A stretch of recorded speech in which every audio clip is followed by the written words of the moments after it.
Hey out there, this is hazerzero. I'm doing a, not quite a top 10, but a review of my most anticipated figures that I was wanting to pick up. And these first three are the ones that didn't make my, I guess, my top for various reasons. We got Century here. Great figure, no complaints, except the comics should keep his beard. I think the beard is awesome.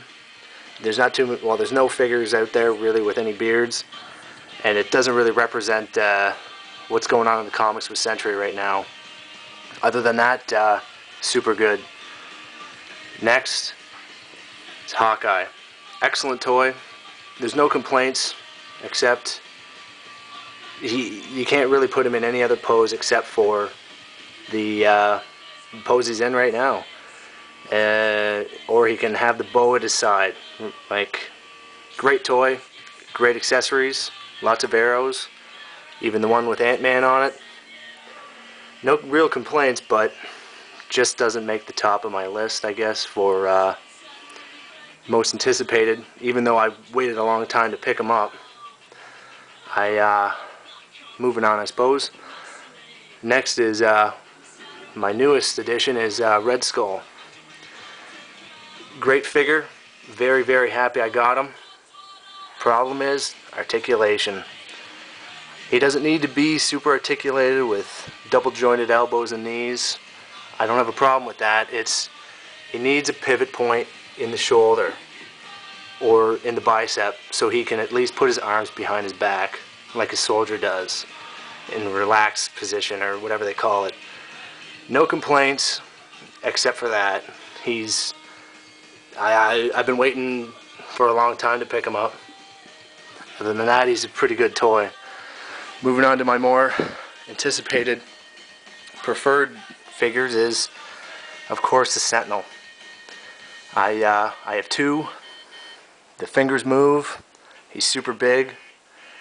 The painting's very well done. You really can't complain about a Sentinel. Everybody that is collecting X-Men needs at least 2 or 3 to really represent the Sentinels. Next is Series 1 Captain America. Great toy. I don't have any of the other Captain Americas, but I think I would still consider him the best. He's the first. They knew what they were doing from the start. I have no complaints. He's a great, great figure. When I opened all my figures back earlier this year, he was the last one to open because I didn't know what I was going to do if I was to open him or not. He's hard to find now, and I'm very pleased that I opened him. Super articulated. He's the early series with the pivot in the waist, or sorry, the abdomen, opposed to the newer style of pivot. Great figure. Next, Ares. I've been waited a long time to get him. I ended up, like I said earlier in videos, I bought a whole case to make sure I got him, and I ended up getting a second Scarlet Spider just to guarantee me getting all his pieces as easily as possible. By the time I started looking for the Ares series, there was a lot of guys missing, like Crossbones and Kang. It would have been very expensive to find them piece by piece. Now, hopefully, the price worked out for me, but no complaints. I got a whole series, got more guys, no complaints there. Great figure.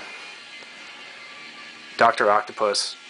I found out he was coming out in series, I couldn't even guess, and I immediately picked him up once I found him. He's a great figure. Double articulation on the claw, articulation all over. He's a good size. He's the overweight style from the 90s.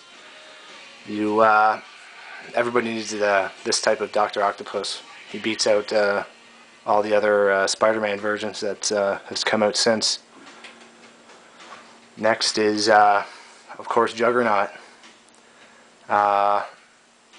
Everybody likes Juggernaut because he's he's great. He's really articulated. He's a good size. He's larger than more than the average of the legends out there. Not much else to say. He's just that good. He's can't beat him. Second last is Magneto. This Magneto was the first Marvel Legend I actually ended up picking up.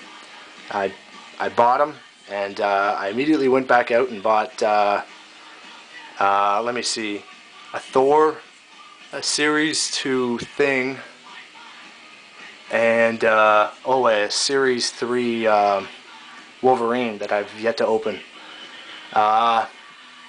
Maybe a little more sentimental, but great toy. His body's based off of the Iron Man, Series 1 Iron Man. I think they really need to make a new one. It's great, no complaints, but a new Magneto really wouldn't hurt the series. Finally, I guess in my most anticipated figures that I didn't get the first time around, or they were just too expensive when they hit the shelves, was Colossus. Now this figure, a lot of people dig this figure for just cause he's really articulated. He's bigger than the average guy, like Juggernaut.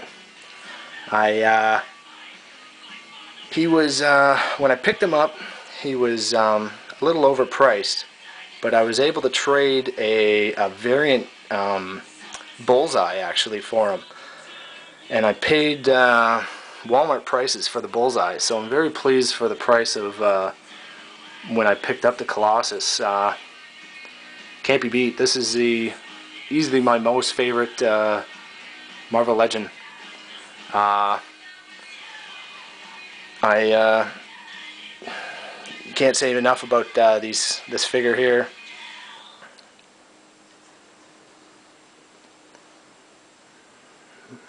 Well, I don't know, it's maybe a crappy top 10 or all thrown together maybe, but these are the figures I guess they really stand out in my opinion, in my collection.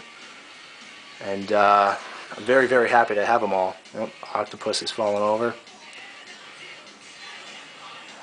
I'd be happy to hear your guys' opinion on what you guys think of what I got. And I'll catch you next time around.